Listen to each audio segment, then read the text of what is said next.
The cold, dry Wednesday afternoon telephone call from the USDA Cotton Insect Research Laboratory at Stoneville, Mississippi, came in to the small white-painted clapboard Booker family farmhouse on the section road 3 miles north of Friars Point, Mississippi at 2:11 on the warm, dry Wednesday afternoon of November 16, 1977, and Mae Booker was standing at the long pine kitchen table at the south wall of the small farmhouse kitchen, sorting the small linen and burlap heritage Acala cotton boll seed samples from the 80-acre 1977 harvest into the small wooden seed sample crates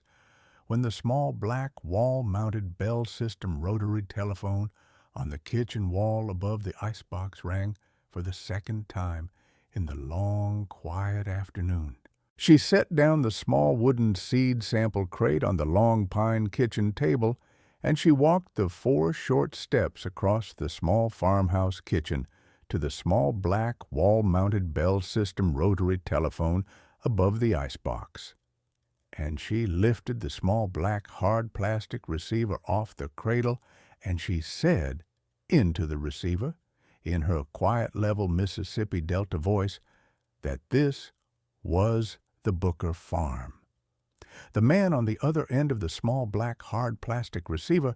said his name was Dr. Eugene Whitmore, and that he was the senior cotton entomologist at the United States Department of Agriculture Cotton Insect Research Laboratory at the Federal Cotton Research Station campus on the south side of Stoneville, Mississippi, in the heart of the central Mississippi Delta commercial cotton belt,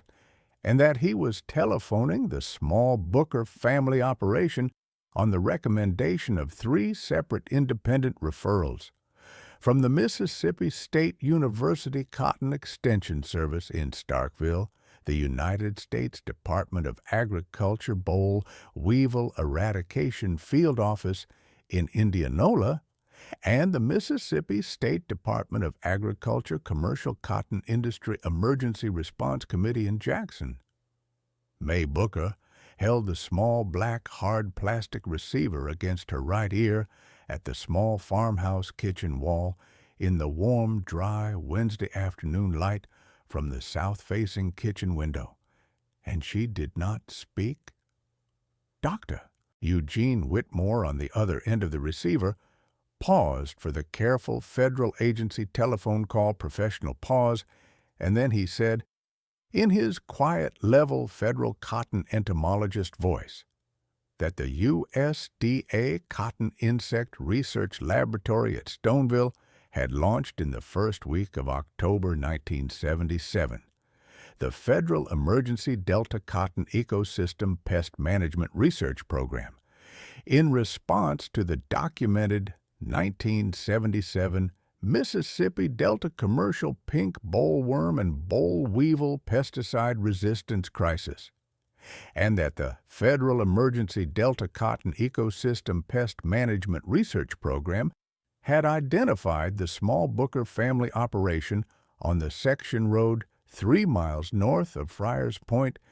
as the single largest documented heritage open-pollinated Acala cotton field operation in the central Mississippi Delta,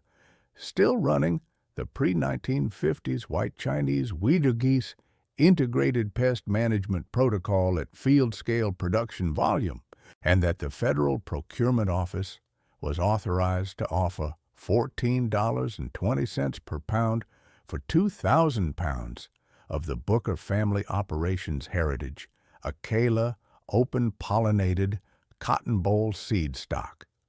For the Federal Emergency Ecosystem Pest Management Foundation Seed Bank against the late November 1977 commercial commodity Mississippi Delta cotton fiber rate of 42 cents per pound, reported the previous Friday at the Memphis Cotton Exchange. Mae Booker still did not speak. She turned the small black hard plastic receiver slightly away from her mouth so that Dr. Eugene Whitmore, on the other end of the long-distance federal agency telephone line, could not hear her ask the question that she now needed to ask Cassius Booker at the long pine kitchen table in the warm, dry Wednesday afternoon kitchen light, and she lifted her deep brown eyes across the small farmhouse kitchen to the long pine kitchen table where Cassius Booker was seated in the third chair, with his thick, muscular forearms resting on the open page of the small leather-bound family cottonseed-saving journal that he and Mae had been keeping at the long pine kitchen table for the previous 12 years, and to the fourth chair at the kitchen table, where their 14-year-old daughter, Della Booker, was seated with the open page of her Friars Point Junior High School ninth-grade English textbook flat on the table in front of her, and her two long, tightly braided black braids tied with small red yarn ties resting on her shoulders. The two of them at the kitchen table were watching her at the small black wall-mounted bell system telephone. She said the single question. The single question was, do we sell it to them? Cassius Booker, at the long pine kitchen table, did not answer her for a long moment. He looked across the small pine table to Della Booker in the fourth chair with the open page of her ninth-grade English textbook, and Della Booker looked up from the open page of the English textbook, and she met her father's deep brown eyes for one slow, patient moment, and Della Booker looked back down at the open page of the English textbook, and she nodded once, slowly. Cassius Booker looked back across the kitchen to Mae Booker at the small black wall-mounted bell system telephone above the icebox, and he set his thick, muscular forearms flat on the open page of the small leather-bound family cottonseed-saving journal on the long pine kitchen table in front of him, and he met her deep brown eyes across the small farmhouse kitchen, and he said, in the quiet family kitchen voice that he had used at the long pine kitchen table for the previous 15 years, the single answer. The single answer was yes. Mae Booker turned the small black hard plastic receiver back to her mouth, and she said into the receiver in her quiet, level Mississippi Delta voice that the Booker farm would sell the 2,000 pounds of heritage Acala open-pollinated cotton boll seed stock to the USDA Cotton Insect Research Laboratory at Stoneville at the federal procurement price of $14.20 per pound, and that doctor, Eugene Whitmore, would be welcome to drive out from the Federal Cotton Research Station campus at Stoneville to inspect the small Booker family operation at his earliest convenience. The warm, dry Wednesday afternoon telephone call from Dr. Eugene Whitmore of the USDA Cotton Insect Research Laboratory at Stoneville on November 16, 1977, had been preceded by 6 years and 8 months of public laughter from the three principal commercial hybrid cotton operators on the section road across from the Booker family farm at the small Coahoma County Farm Bureau commercial cotton monthly meetings at the small Friars Point Cotton Cooperative Hall on State Highway 1. The three principal commercial hybrid cotton operators on the section road across from the Booker family farm in the spring of 1971 were Floyd Pickett of the commercial Pickett hybrid cotton farm 1.5 miles east of the Booker farm, Harold Tatum of the commercial Tatum hybrid cotton farm 2.5 miles east of the Pickett farm, and Roy Caldwell of the commercial Caldwell hybrid cotton farm 3 miles south of the Tatum farm, and the three of them had served together since 1963 as the small Coahoma County Hybrid Cotton Growers Council's self-appointed founder trio. The small Coahoma County Hybrid Cotton Growers Council standard monthly commercial cotton growers meeting at the small Friars Point Cotton Cooperative Hall on the warm Saturday afternoon of April 3, 1971, began at 2:30 in the warm, dry Mississippi Delta spring April afternoon, and the 43 assembled commercial Coahoma County cotton producer members had filed into the small clapboard Cooperative Hall main floor meeting room and taken their folding chair seats in the warm, tungsten, incandescent hanging bulb lighting under the low wood-paneled Cooperative Hall ceiling. Floyd Pickett, the heavy-set, bald 53-year-old commercial hybrid cotton farmer who had served as the founder-president of the small Coahoma County Hybrid Cotton Growers Council across the previous 7 consecutive years, walked to the small raised wooden lectern at the north end of the small main floor meeting room at 2:40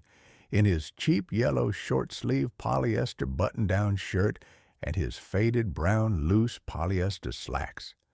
and his cheap brown vinyl belt, and his scuffed brown cowboy boots, his bald head sunburned a deep ruddy red from the warm spring Mississippi Delta afternoon sun, and his very big round belly comfortably extended across the front of the cheap yellow polyester shirt, and he set his small cheap Pioneer Hybrid International Commercial Seed Company ball cap down on the front lip of the small raised wooden lectern, and he tapped the small single gooseneck microphone 3 times with his thick, fleshy index finger in the standard small-town, small cooperative hall microphone test pattern. Mae Booker was seated in the 3rd row of folding chair seats with Cassius Booker beside her, the small Booker family operation having joined the small Coahoma County Hybrid Cotton Growers Council membership the previous month in late March 1971 as a courtesy registration on the recommendation of Cassius Booker's small cotton fiber grading and classing certificate course at the Mississippi State University Extension Service. Mae Booker, in the 3rd row of folding chair seats, was the only African-American adult woman member present at the warm Saturday afternoon meeting of April 3, 1971, and Cassius Booker, beside her, was the only African-American adult man member present, and the small 2-member integration of the small Coahoma County Hybrid Cotton Growers Council was a development of the previous 8 months that the 3 founder trio commercial cotton operators of Floyd Pickett and Harold Tatum and Roy Caldwell had not yet fully reconciled themselves to. Floyd Pickett, at the small raised wooden lectern, reached the standard prearranged 10-minute mark of his typed 3-page Coahoma County Hybrid Cotton Growers Council monthly meeting welcome and news and notes script at 2:50, and he paused for the standard small cooperative hall founder trio humor paragraph pause, and he set his thick fleshy hands flat on the front lip of the small raised wooden lectern on either side of the typed 3-page script, and he leaned slightly forward into the small single gooseneck microphone, and he said, in the careful, slow public association reading voice that he had been using at Coahoma County Farm Bureau meetings since the late 1960s, that the small Coahoma County Hybrid Cotton Growers Council was pleased to be able to welcome to the warm Saturday afternoon monthly meeting of April 3, 1971, the new small Booker family operation on the section road north of Friars Point, and that he had been informed by his older brother, who farmed 2 sections over, that the small Booker family operation had ordered 200 white Chinese wheater geese from a small heritage poultry breeder near Hattiesburg, Mississippi, the previous week, and was apparently planning to turn the 200 ornamental Chinese showbirds loose in the 80-acre Booker Acala open-pollinated cotton field in May, in what was apparently a research quality reintroduction of the pre-1950s Southern Weeder-Goose integrated pest management protocol that the modern commercial Delta cotton, chemical, herbicide, and pesticide infrastructure had completely retired from the Mississippi Delta commercial cotton grower community across the previous 20 years. The 40 assembled commercial Coahoma County cotton producer members in the small main floor meeting room threw their heads back at the standard founder trio humor paragraph pitch shift in the patient public association laughter that they had been throwing back at the standard humor segment for the previous 7 annual meetings, and Harold Tatum in the front row folding chair seat beside the small raised wooden lectern threw his head back so hard at the standard humor paragraph pause that the cheap aviator-style sunglasses sitting on top of his thinning combed-over salt and pepper hair came partially loose and slid sideways across his sunburned forehead, and Roy Caldwell, in the second row folding chair seat directly behind Harold Tatum, threw his head back so hard that his thick salt and pepper walrus mustache visibly trembled and his very big round belly heaved up and down 3 full times under the front of his sweat-stained tan Carhartt overall bib. Mae Booker, in the third row of folding chair seats, did not laugh, and did not move, and did not turn her deep brown eyes away from the small raised wooden lectern at the north end of the small main floor meeting room. Cassius Booker, beside her in the third row, did not laugh either.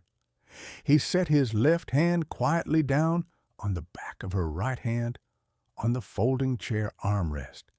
and he kept his quiet, steady, deep brown eyes on Floyd Pickett at the small raised wooden lectern, and he did not speak a single word for the entire 14 seconds of the Patient Public Association laughter, and he did not lift his left hand off the back of her right hand on the folding chair armrest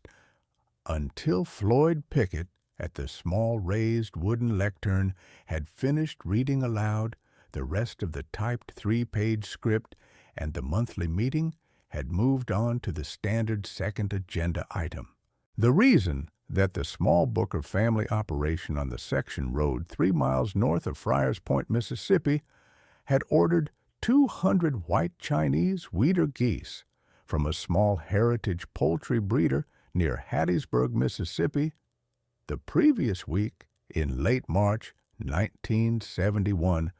was a single old farming notebook that Cassius Booker's father,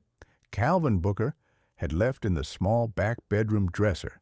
of the small clapboard Booker farmhouse when Calvin Booker had died in his sleep on the warm, dry Sunday morning of June 15th, 1968, at the age of 71. Calvin Booker had been born in Coahoma County, Mississippi in 1996 to a Coahoma County tenant farmer family who had been working the small 240-acre back 80s Mississippi Delta cotton and corn allotment of a large white-owned Friars Point plantation across the previous 3 generations. And Calvin Booker had taken over the small 240-acre back 80s tenant farmer allotment from his own father in 1926 at the age of 30, and Calvin Booker had purchased the small 80-acre Booker family allotment outright from the large white-owned Friars Point plantation in the early autumn of 1949 on a careful 8-year purchase installment contract that Calvin Booker had completed and fully satisfied on the cold, dry Monday morning of October 1st, 1957, becoming on that morning the first independent African-American small cotton farmer landowner on the section road 3 miles north of Friars Point, Mississippi, in 3 full generations. Calvin Booker had farmed the small independent 80-acre Booker family allotment from 1949 through the spring of 1968, using the historical pre-1950s Southern Wheater Goose integrated pest management protocol that his own father and his own grandfather had used at the small back 80s Mississippi Delta cotton and corn allotment across the previous 55 years, running between 140 and 210 white Chinese Wheater geese across the 80-acre cotton field every spring and summer, continuously between 1949 and 1965. In the spring of 1965, Calvin Booker had, at the recommendation of the small Coahoma County Cotton Cooperative Chemical Products Extension representative,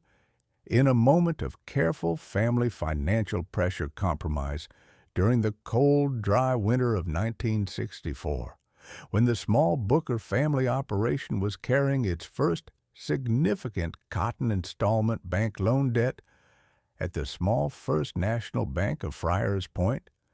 sold the entire small Booker family operation flock of approximately 190 white Chinese Wheater geese to a small Hattiesburg, Mississippi heritage poultry buyer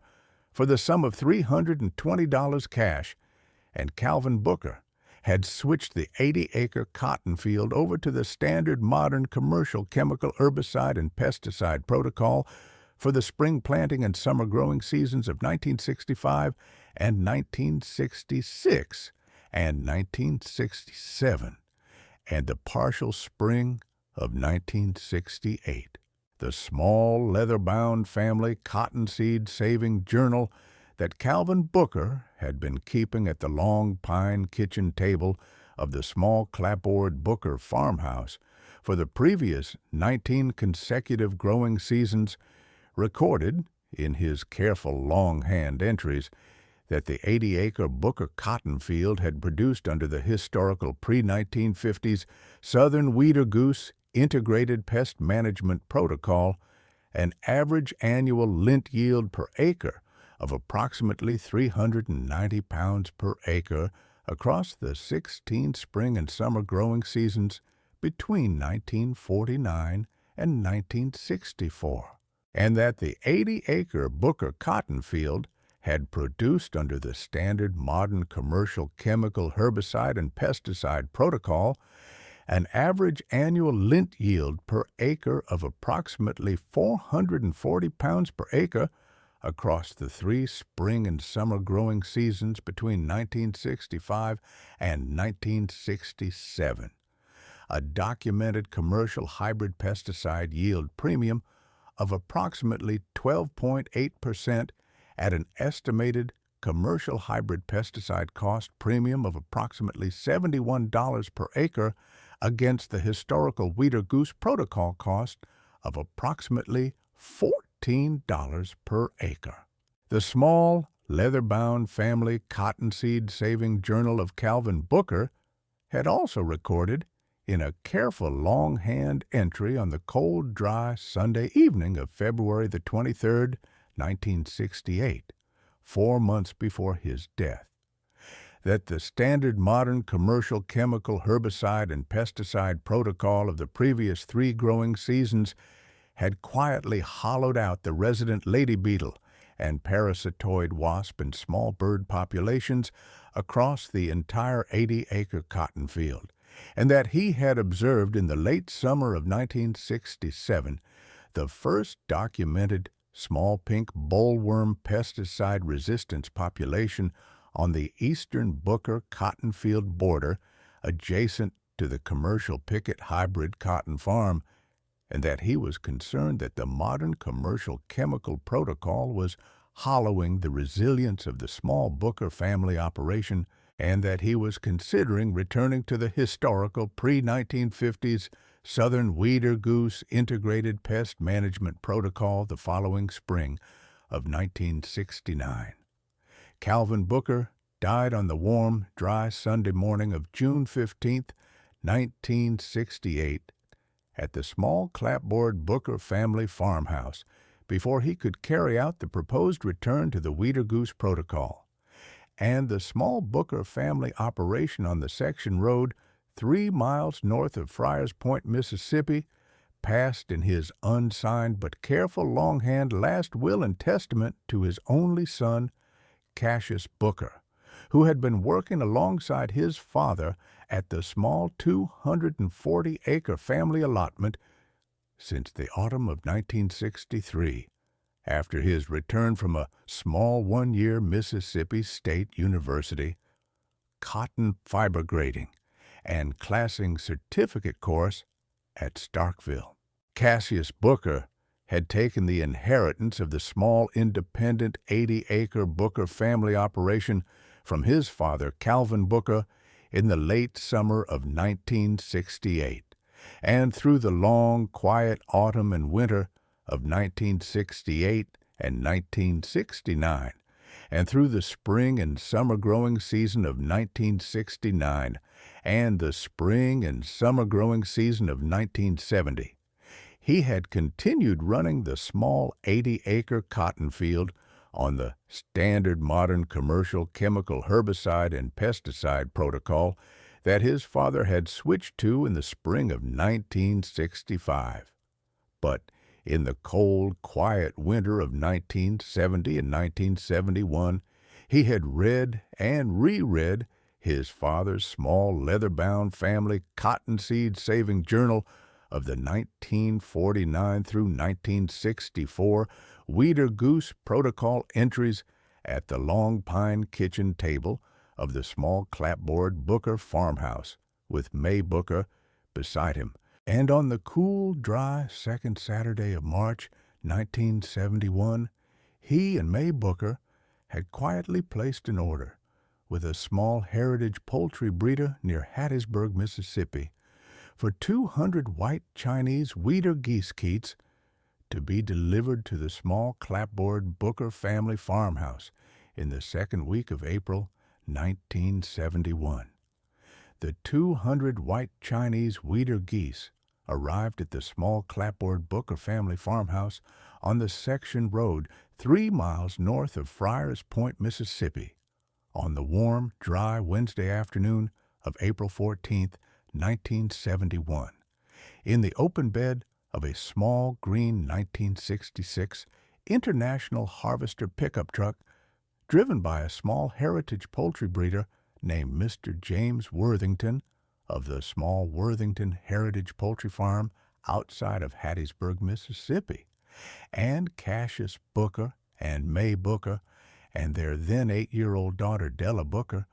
stood at the gate of the small Booker family operation and watched Mr. James Worthington unload the 200 small white Chinese Weeder goose keets from the open bed of the small International Harvester pickup truck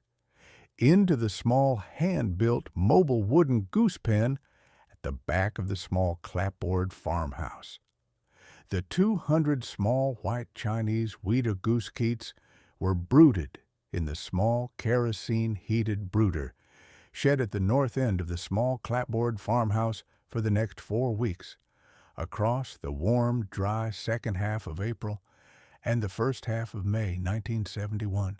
and on the warm, dry Saturday morning of May 15, 1971, the small Booker family operation released the 200 half-grown white Chinese Weeder geese into the 80-acre heritage Acala open-pollinated cotton field where Cassius Booker had completed the spring cotton row planting the previous Tuesday afternoon. The 200 white Chinese Weeder geese began the slow, methodical cotton row and weed row foraging pattern that Calvin Booker had described in his small leather-bound family cotton seed-saving journal of the 1949 through 1964 Weeder Goose Protocol entries within 40 minutes of being released into the 80-acre heritage Acala cotton field, walking down the long, open rows of the standing 4-inch newly germinated cotton seedlings in tight, chattering small flocks of 15 and 20 birds, and pecking carefully at the small, newly germinated Bermuda grass and Johnson grass and morning glory weeds between the cotton rows, but never touching the standing 4-inch newly germinated cotton seedlings themselves. The first calendar year of the small Booker family operation reintroduction of the historical pre-1950s Southern Wheater Goose integrated pest management protocol across the spring and summer and autumn cotton growing season of 1971 produced a small documented annual lint yield per acre of approximately 320 pounds per acre across the 80-acre cotton field, a documented Year 1 reintroduction yield that was approximately 18% below the average annual chemical protocol, 1965 through 1967 yield of approximately 440 pounds per acre, and approximately 17% below the average annual Wheater Goose protocol, 1949 through 1964 yield of approximately 390 pounds per acre. The first calendar year yield was, as Calvin Booker had documented in his careful longhand journal entries of the post-1968 ecosystem recovery transition, an expected first-year ecosystem recovery transition yield that the previous 3 growing seasons of standard modern commercial chemical herbicide and pesticide protocol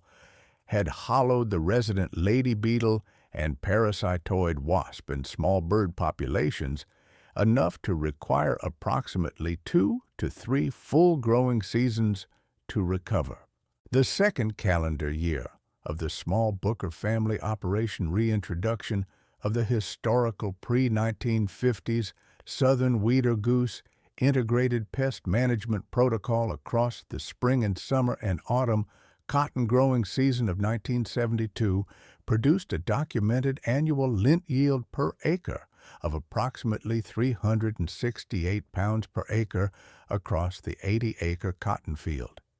And the third calendar year of 1973 produced a documented annual lint yield per acre of approximately 394 pounds per acre that matched the average annual Wheater Goose protocol 1949 to 1964 Calvin Booker yield to within a single bushel per acre. The fourth and the fifth calendar years of 1974 and 1975 produced documented annual lint yields per acre of approximately 418 pounds per acre and 431 pounds per acre, respectively, and the documented small Booker family operation Wheater Goose protocol average annual lint yield per acre had returned by the end of the spring and summer and autumn cotton growing season of 1975 to within 2.6% of the modern commercial chemical herbicide and pesticide protocol regional Coahoma County average annual lint yield per acre at an estimated cost premium reduction of approximately $57 per acre. The standard rotating Coahoma County Hybrid Cotton Growers Council Founder Trio annual meeting opening segment humor paragraph at the small Friars Point Cotton Cooperative Hall was reprinted in slightly varying forms and with slightly varying degrees of public association polish at the standard monthly Coahoma County Hybrid Cotton Growers Council meetings at the small Friars Point Cotton Cooperative Hall on the warm Saturday afternoons of 1972 and 1973 and 1974 and 1975 and 1976. Floyd Pickett at the small raised wooden lectern continued through the 6 consecutive years of Coahoma County Hybrid Cotton Growers Council monthly meetings to read aloud the standard founder trio humor paragraph aimed at the small Booker family operation and reintroduction of the historical Southern Wheater Goose integrated pest management protocol, and Harold Tatum in the front row folding chair seat continued to throw his head back at the standard humor paragraph pause with his cheap aviator sunglasses sliding sideways across his sunburned forehead, and Roy Caldwell, in the second row folding chair seat, continued to throw his head back at the standard humor paragraph pause with his thick salt and pepper walrus mustache trembling and his very big round belly heaving under the front of his sweat-stained tan Carhartt overall bib, and Mae Booker and Cassius Booker, in the third row of folding chair seats, continued to not laugh and to not move and to not turn their deep brown eyes away from the small raised wooden lectern. The spring and summer cotton growing season of 1977 was the 7th consecutive growing season of the small Booker family operation reintroduction of the historical pre-1950s Southern Weeder Goose Integrated Pest Management Protocol. And on the warm, wet Wednesday morning of April 13, 1977, the documented Mississippi Delta pink bollworm pesticide resistance crisis began on the commercial picket hybrid cotton farm 1.5 miles east of the small Booker family operation. The slow, methodical 6-year ecosystem recovery work at the small 80-acre Booker family operation across the spring and summer, growing seasons of 1972 and 1973 and 1974 and 1975 and 1976, and the partial spring of 1977 took the slow, patient form that Calvin Booker had documented in the small leather-bound family cottonseed saving journal of the post-1968 ecosystem recovery transition entries. Mae Booker and Cassius Booker walked the 80-acre heritage Acala open-pollinated cotton field together every Sunday afternoon across the spring and summer growing seasons of the 6 consecutive recovery years, and they recorded in the small leather-bound family cottonseed saving journal the slow, patient seasonal lady beetle and parasitoid wasp population recovery counts that the small Mississippi State University Cotton Extension Service field agent named Mr. Wendell Reeves of the small Friars Point Extension Office had been quietly providing them at the cool, quiet annual May Extension Office visits since the spring of 1972. Mr. Wendell Reeves of the small Mississippi State University Cotton Extension Service field office had been a small Friars Point Cotton Extension Office field agent since 1963, and he had quietly stopped by the small Booker family operation for the careful annual May Extension Office visit every spring since the warm, dry late May of 1971. And he had quietly recorded in his own small-bound Mississippi State University Cotton Extension Service field agent clinical notebook the careful seasonal lady beetle and parasitoid wasp population counts that Mae Booker and Cassius Booker had been quietly providing him at the careful annual May Extension Office visits across the 6 consecutive recovery years. Mr. Wendell Reeves had quietly forwarded the careful seasonal lady beetle and parasitoid wasp population counts and the careful weeder goose protocol lint yield per acre records to the Mississippi State University Cotton Extension Service Regional Commercial Cotton Production Research Office in Starkville every November between 1971 and 1976. And Mr. Wendell Reeves had quietly forwarded copies of the careful records to the USDA Cotton Insect Research Laboratory at Stoneville, Mississippi, every November between 1973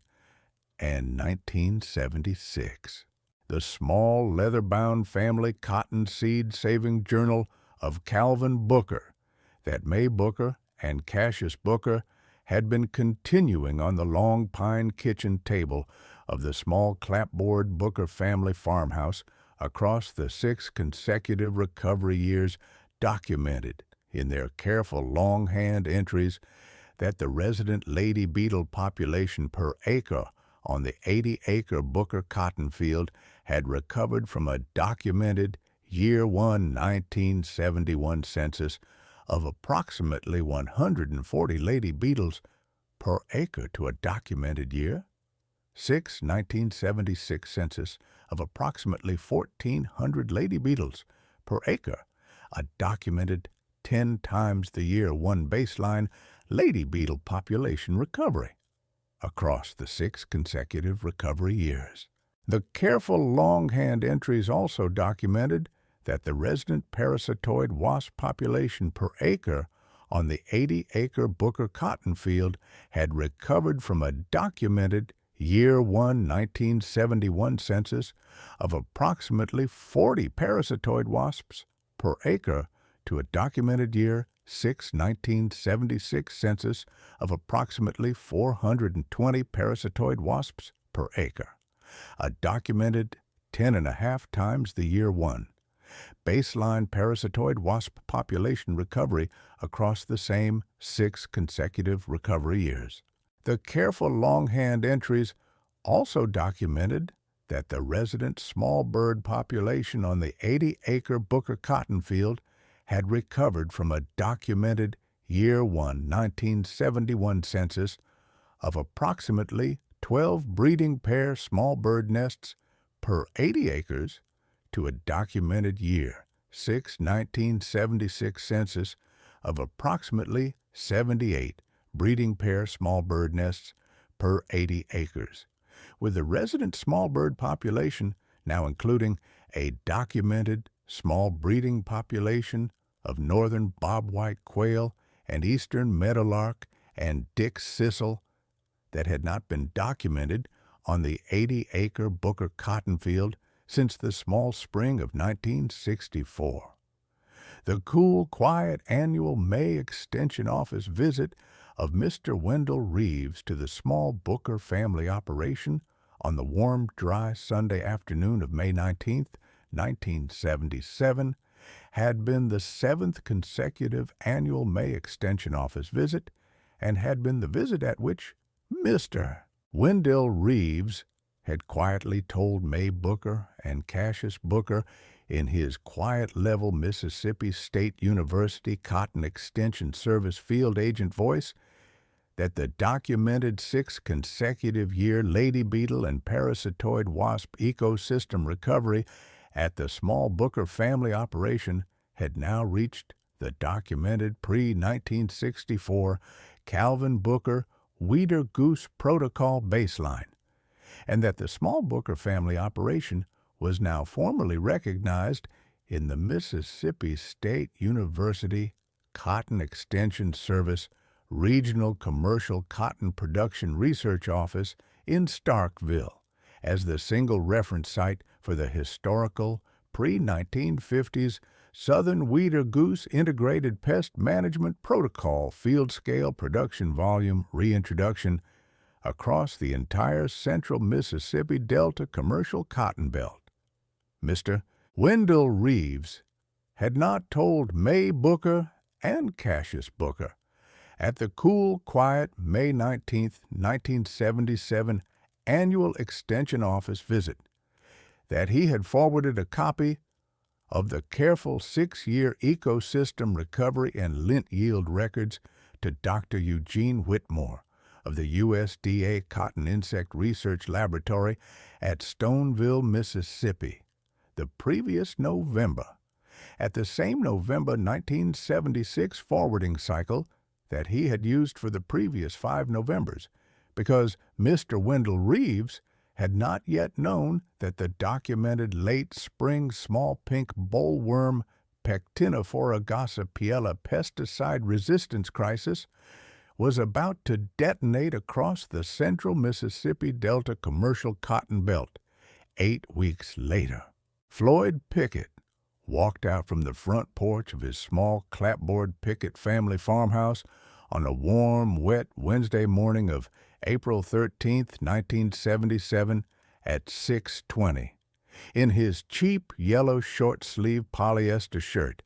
and his faded brown loose polyester slacks and his cheap brown vinyl belt and his scuffed brown cowboy boots, his bald head sunburned bright red from the previous Tuesday afternoon spray rig session, and his very big round belly comfortably extended across the front of the cheap yellow polyester shirt, and he walked the long, slow walk across the standing 40-acre West 40 of the commercial picket hybrid cotton farm to the small commercial Pioneer X52 cotton variety field edge at the cross fence corner of the section road. And he stood at the cross fence corner of the section road, and he set his thick, fleshy hands on the top board of the cross fence, and he looked across the standing 40-acre West 40 of the commercial Pioneer X52 cotton variety field. The standing 40-acre West 40 of the commercial Pioneer X52 cotton variety field at the cross fence corner of the section road on the warm, wet Wednesday morning of April 13th, 1977, was visibly approximately 14% uniform brown and yellow, streaked and dyeing with the documented late spring small pink bollworm Pectinophora gossypiella adult and larval population early emergence damage pattern across the standing 4-inch newly germinated commercial Pioneer X52 cotton seedling rows. The documented late spring small pink bollworm Pectinophora gossypiella early emergence damage pattern of the warm wet April 13, 1977 cross fence corner inspection was the first visibly confirmed small pink bollworm pesticide resistance damage pattern of the spring 1977 Mississippi Delta commercial cotton growing season, and the pattern continued northward and westward across the central Mississippi Delta commercial cotton belt at an approximate rate of approximately 240 miles per week across the warm, wet Southern American spring of April and May and June 1977. The USDA Cotton Insect Research Laboratory at Stoneville and the Mississippi State Department of Agriculture Commercial Cotton Industry Emergency Response Committee in Jackson issued the formal April 27, 1977 Regional Impact Assessment Bulletin to all licensed commercial cotton producers in the affected Coahoma Sunflower Bolivar County region. The formal June 20th, 1977 follow-up bulletin documenting commercial Pioneer X52 and DeKalb cotton, Hybrid 7, and Funk Brothers cotton, XL4. 5 field resistance damage rates of 28 to 35%, and the formal August 19, 1977 Comprehensive Mississippi Delta Region Commercial Cotton Industry Impact Assessment Bulletin, documenting total documented regional commercial cotton industry losses across the central Mississippi Delta of approximately $120 million in the first 16 weeks of the outbreak. Mae Booker and Cassius Booker and Della Booker walked the 80-acre Booker family operation Heritage, Acala open-pollinated cotton field together every Sunday afternoon across the warm, wet spring of 1977 and the warm, dry summer of 1977 and the cool, dry autumn of 1977, and the standing 80-acre Heritage Acala open-pollinated cotton field remained uniformly deep, healthy green across the entire 7-month 1977 spring and summer and autumn growing season, with the documented small pink bollworm Pectinophora gossypiella early emergence damage pattern not present on a single standing Heritage Acala cotton plant across any of the 80-acre Booker family cotton field, because the 7 consecutive season Weeder Goose Protocol ecosystem recovery at the small Booker family operation had restored the resident lady beetle and parasitoid wasp and small bird populations across the entire 80-acre cotton field to the documented 1964 Calvin Booker baseline of approximately 1,400 lady beetles per acre and approximately 420 parasitoid wasps per acre, and the documented lady beetle and parasitoid wasp pre-resistance baseline population was effectively suppressing the small pink bollworm Pectinophora gossypiella adult and larval populations on the 80-acre Booker cotton field to a documented near-zero level. The documented small Booker family operation late autumn 1977 heritage Acala open-pollinated cotton harvest produced a documented annual lint yield per acre of approximately 446 pounds per acre across the 80-acre cotton field, a documented seventh-year reintroduction yield that was the highest documented annual lint yield per acre on the small independent Booker family operation across the previous 28 years of careful longhand cottonseed saving journal entries, and the documented 80-acre Booker family operation late autumn 1977 total cotton harvest of approximately 35,700 pounds of heritage. Acala open-pollinated cotton fiber sat in the 4 small wooden cotton bale stacks at the back of the small wood and tin Booker cotton shed on the warm, dry Wednesday morning of November 16, 1977, when the small black wall-mounted Bell System rotary telephone above the icebox in the small farmhouse kitchen rang for the second time, and Mae Booker walked the 4 short steps across the small farmhouse kitchen and lifted the small black hard plastic receiver off the cradle, and Dr. Eugene Whitmore of the USDA Cotton Insect Research Laboratory at Stoneville, Mississippi, spoke. Dr. Eugene Whitmore of the USDA Cotton Insect Research Laboratory at Stoneville, Mississippi, drove out from the Federal Cotton Research Station campus on the south side of Stoneville to the small clapboard Booker family farmhouse on the section road 3 miles north of Friars Point, Mississippi, on the cool, dry Tuesday morning of November 29,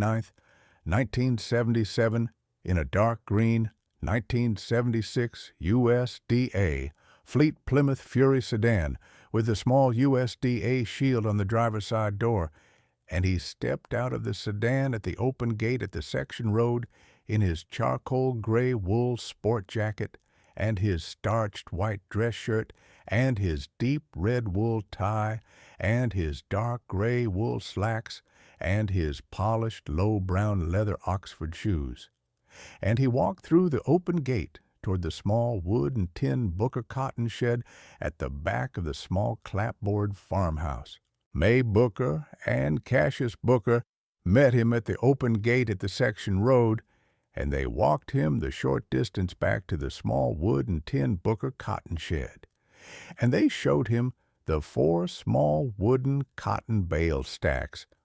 of the late autumn 1977 heritage Acala open-pollinated cotton harvest. Dr. Eugene Whitmore stood at the open wooden hopper door of the small wood and tin Booker cotton shed in the cool, dry Tuesday morning light for the better part of 40 minutes, and inspected the 4 small wooden cotton bale stacks.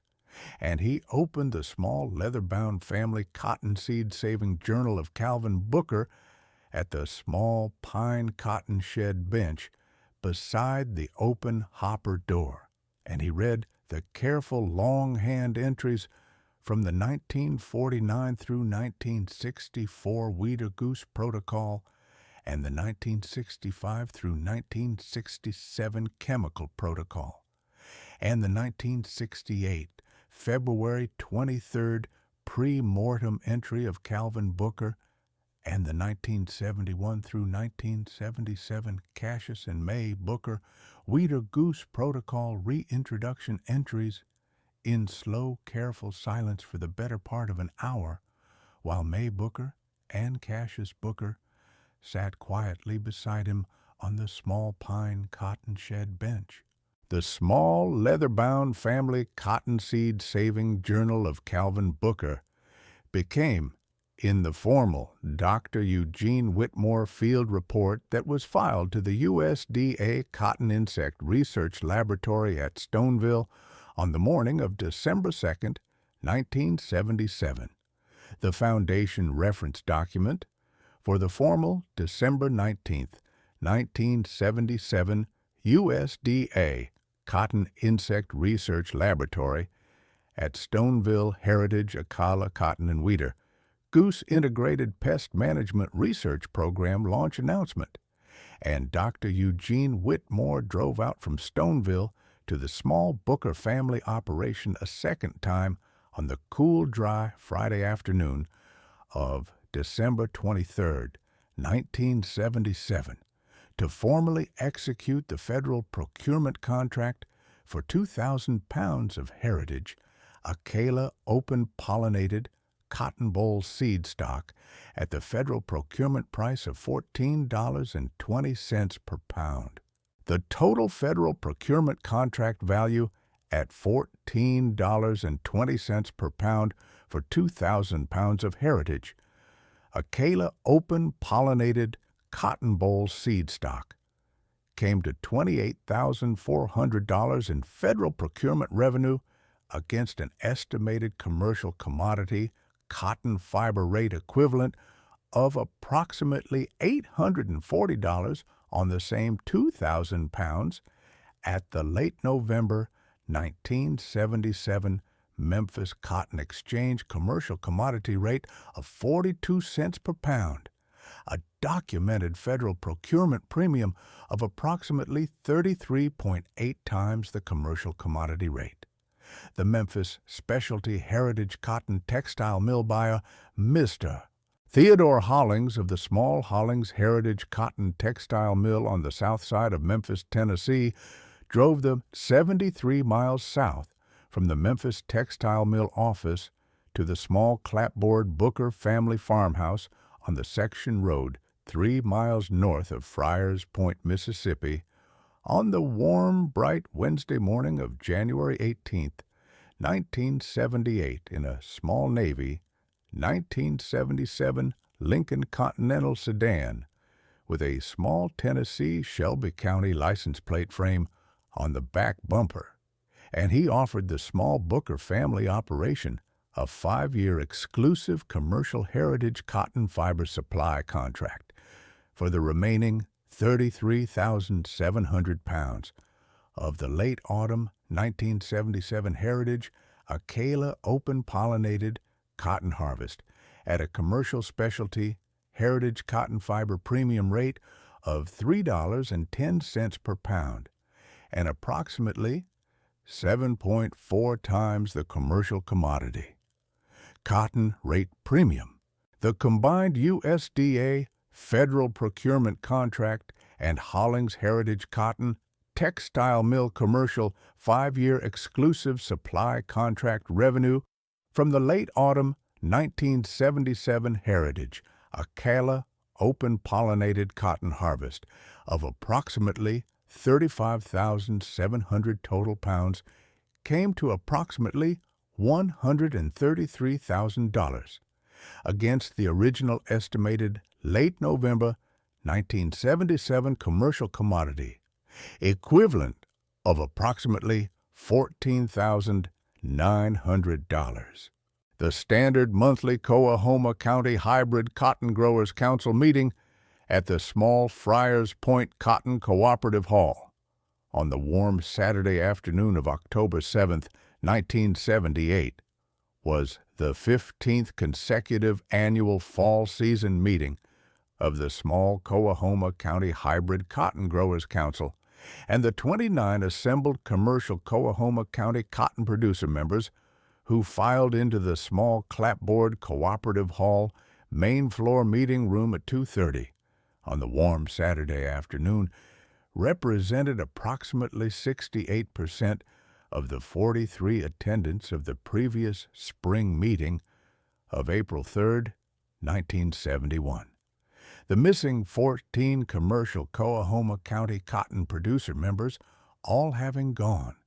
between the warm, wet late summer of 1977 and the cool, dry early winter of 1977, either to outright bankruptcy or to mortgaged partial acreage liquidation under the documented late summer 1977 Mississippi Delta Pink Bollworm pesticide resistance regional commercial cotton crop loss event.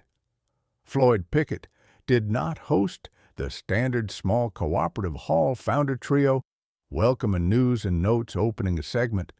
at the small raised wooden lectern at the north end of the small main floor meeting room at 2:40 on the warm Saturday afternoon of October 7, 1978, in the cheap yellow short-sleeve polyester button-down shirt and the faded brown loose polyester slacks that he had been wearing at the small Coahoma County Hybrid Cotton Growers Council monthly meetings for the previous 7 consecutive years. Floyd Pickett walked to the small raised wooden lectern at 2:43 on the warm Saturday afternoon of October 7, 1978, in a freshly washed and ironed plain white cotton long-sleeve dress shirt and a plain dark gray wool tie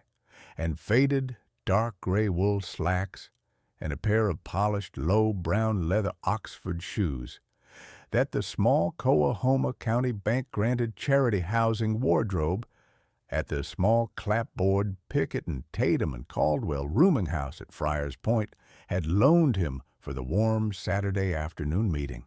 and he had no Pioneer High-Bred International Commercial Seed Company ball cap and no warm beer in his right hand and no typed 3-page welcome and news and notes script, and he set his weathered, thick, fleshy hands flat on the front lip of the small raised wooden lectern on either side of the small single gooseneck microphone, and he stood at the small raised wooden lectern for the better part of 9 seconds without speaking, and the 29 assembled commercial Coahoma County cotton producer members in the small clapboard cooperative hall main floor meeting room did not laugh and did not move and did not turn their heads to one another. Mae Booker and Cassius Booker were seated in the third row of folding chair seats with Della Booker on Mae Booker's left in a plain dark blue Sunday dress and Della Booker's small brown leather purse in her lap. Floyd Pickett at the small raised wooden lectern cleared his throat once into the small single gooseneck microphone, and he said into the small single gooseneck microphone,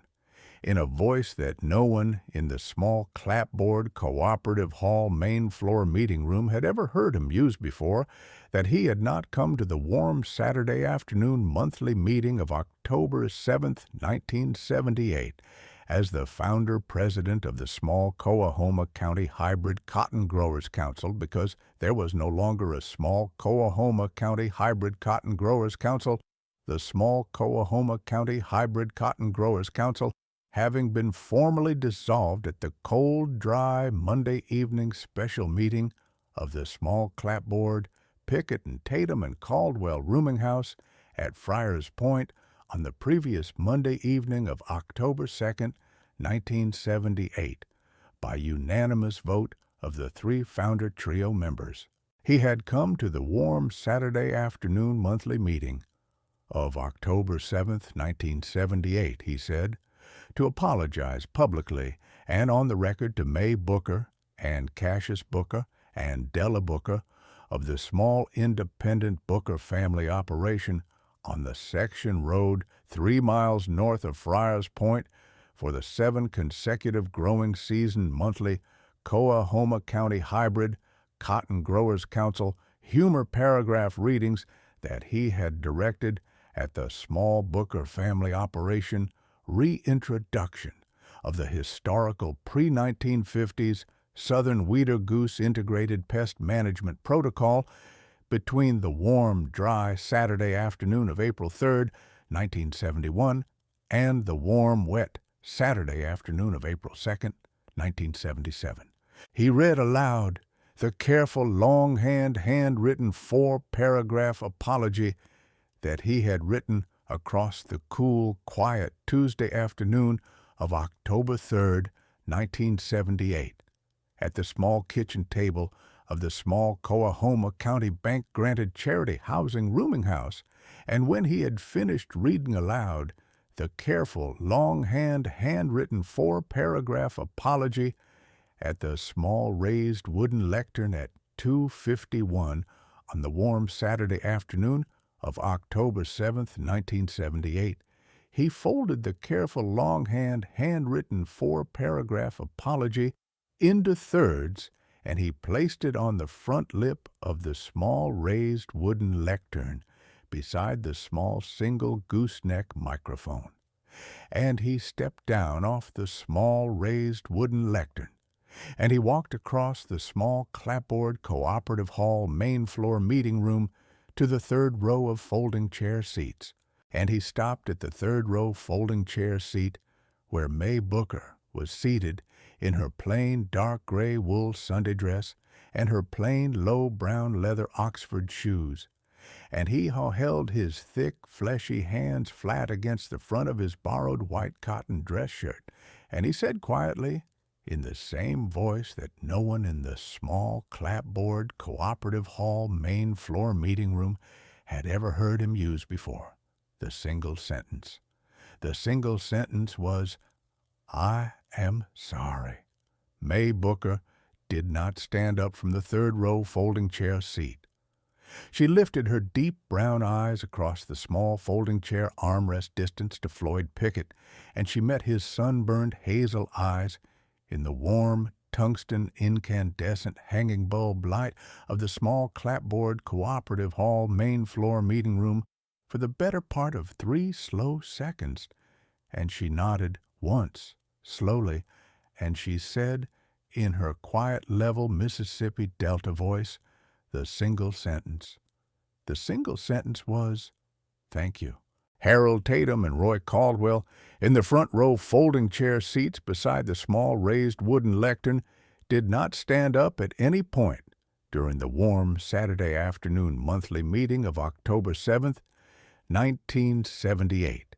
and they did not speak from any point during the warm Saturday afternoon meeting. The 3-member Booker family hand-sorting session at the long pine kitchen table of the small clapboard Booker family farmhouse on the cool, dry Friday evening of November 10th, 1978, began at 6:42 in the cool, dry, early November, Mississippi Delta evening light, 26 days after the warm Saturday afternoon monthly meeting of October 7th, 1978. Cassius Booker set the small Coleman white gas lantern on the long pine kitchen table at 6:38 in the cool, dry Friday evening, and the warm gold and blue Coleman white gas lantern light spread across the long pine kitchen table